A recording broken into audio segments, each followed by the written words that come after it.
প্রাসাদের ঘণ্টা বেজে উঠল।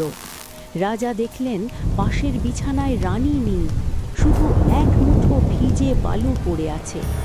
রাজা তলোয়ার নিয়ে বাইরে আসতেই দেখলেন মাটির ওপর রানীর পায়ের ছাপ নয়, বরং কোনো হিংস্র পশুর থাবার চিহ্ন বারান্দা দিয়ে সিঁড়ির দিকে গেছে।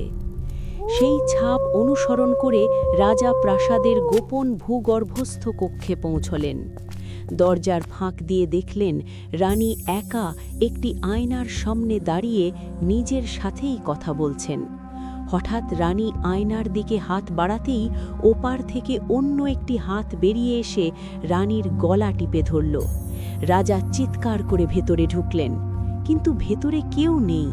ঘর একদম ফাঁকা, শুধু মেঝের ওপর পড়ে আছে রানীর গলার সেই হীরের হারটি, যা থেকে টপ টপ করে রক্ত ঝরছে। রাজা হারটি হাতে নিতেই দেখলেন হারের প্রতিটি হীরেতে রানীর কান্নার প্রতিচ্ছবি দেখা যাচ্ছে।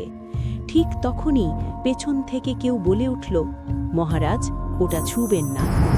রাজা ফিরে দেখলেন স্বয়ং রানী দাঁড়িয়ে আছেন, কিন্তু রানীর ছায়াটি দেওয়ালে মানুষের মতো নয়, বরং একটি বিশাল দানবের মতো দেখাচ্ছে।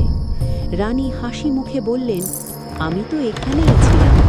কিন্তু রাজা খেয়াল করলেন আয়নায় রানীর কোনো প্রতিফলন দেখা যাচ্ছে না। হঠাৎ সমস্ত আলো নিভে গেল। অন্ধকারে রানী ফিসফিস করে বললেন, লোভ মানুষকে অন্ধকারেই টেনে আনে মহারাজ। আলো জ্বলতেই রাজা দেখলেন তিনি কোনো প্রাসাদে নেই, বরং এক গভীর জঙ্গলে একা বসে আছেন। তার হাতে হীরের হার নয়, বরং একটি বিষাক্ত সাপ। রাজা বুঝতে পারলেন রানীর প্রতি তার অন্ধ সন্দেহ আর অঢেল সম্পদের লোভ তাকে মতিভ্রম ঘটিয়েছে।